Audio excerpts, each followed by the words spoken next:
Everybody wants bigger traps. There's no one who says, oh, I'm happy with the size they are. They can always be bigger.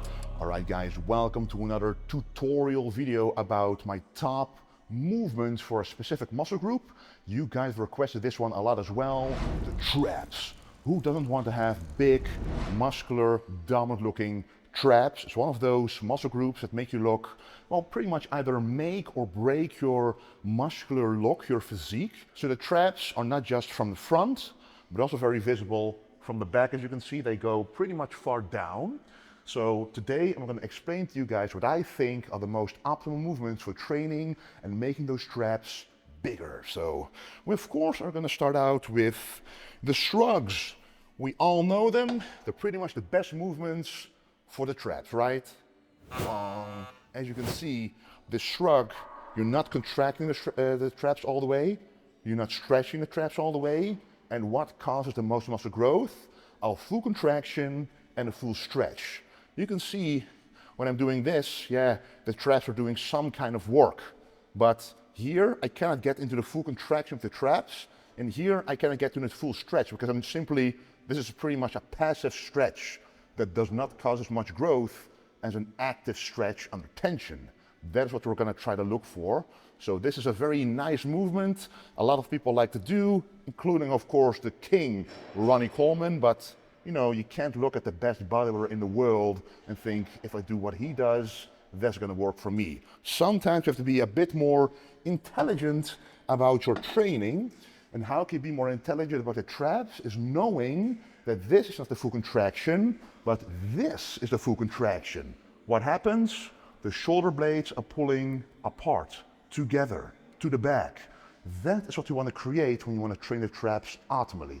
So let's check out the first movement I like to do, which pretty much everybody can do to optimally train those traps. One of the movements that pretty much everybody can do who has access to a regular gym is a seated row. But how are you going to train the traps on a seated row? Well, all you're going to need is an attachment that is at about shoulder width with kind of a neutral grip like this, because that will target and allow you to actually pull back the shoulder blades like this. So let me show you. So we're not going to be doing an upright seated row. Not like this, because this can train the regular back muscles like the lats a little bit and the middle back, but we want to target the upper back. So you're actually going to do a leaned back seated row. This is if you don't have access to like a high row machine, for example. So you lean back a little bit and you really go into the traps like this. Like if you look at the back of my back right now, you can see that the shoulder blades are being pulled together and really the traps are being engaged. So this is gonna create those huge traps, and you can go nice and heavy here. And the stretch here is very easy. You can just go into the stretch, always stretch with every single movement, but the contraction, that's what it's all about. So if you really want to make sure you're doing this correctly, contract for about half a second, stay in there, and then slowly go back into the stretch. So I like to do about 3 sets here, 8 to 12 reps, nice and heavy, nice and concentrated on really pulling those shoulder blades together and activating those traps.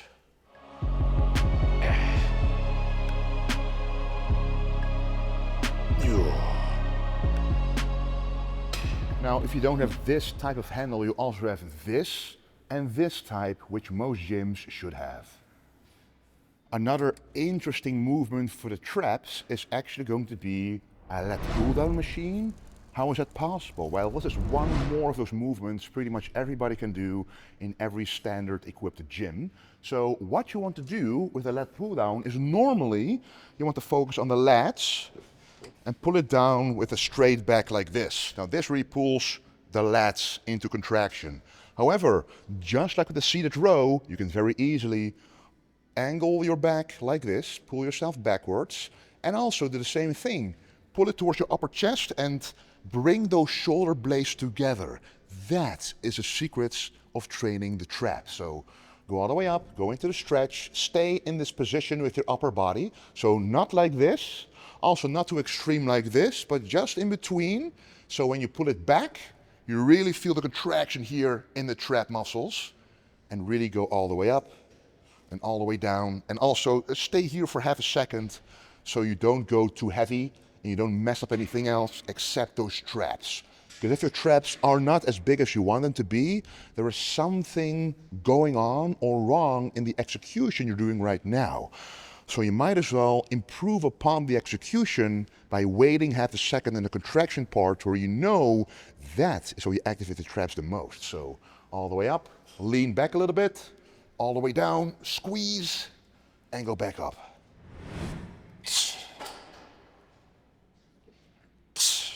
And the grip width should be such a way that when you go all the way up, all the way down, your upper and lower arm are 90 degrees angled.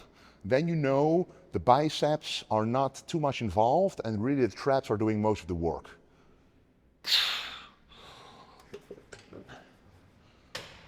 You can go a little higher volume here, 12 to 15 reps, as it's more of a pull down motion, like a high row motion.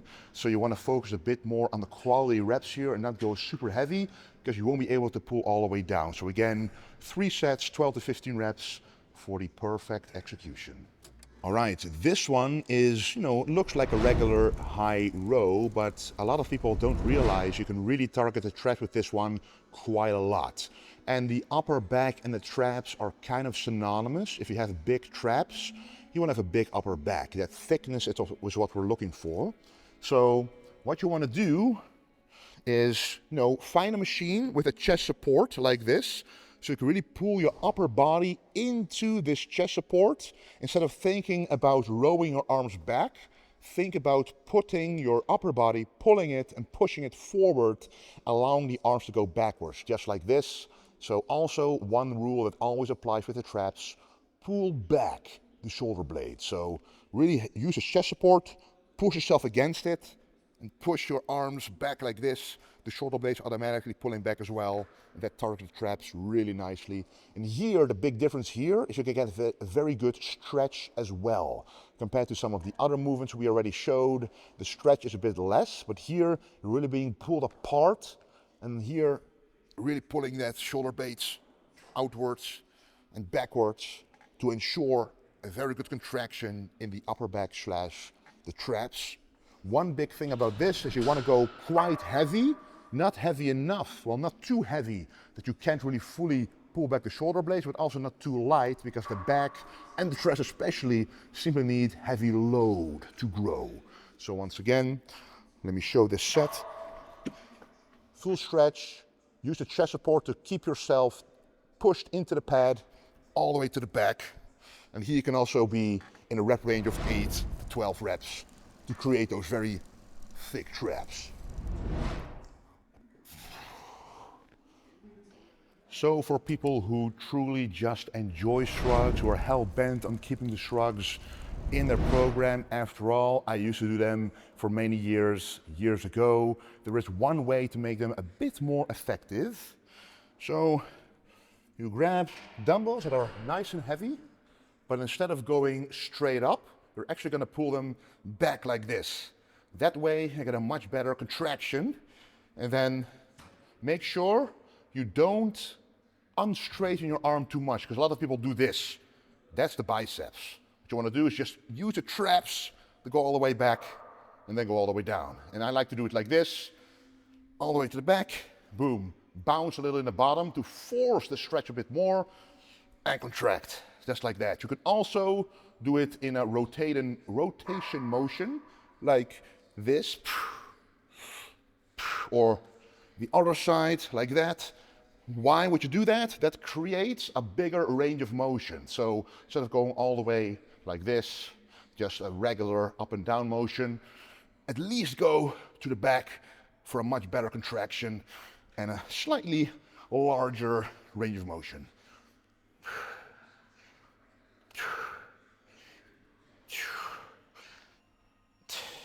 Okay guys, so those were some of my favorite trap movements I like to do for big dominant traps, especially when you're wearing like an oversized t-shirt, stringer, tank top, or just walking around.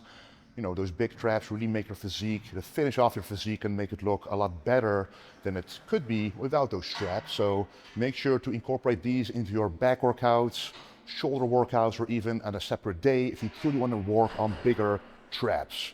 A lot more videos like this are coming, but let me know down below which other muscle group or muscle groups that you want to see for the next one. Thank you for watching, and do not forget to stay golden.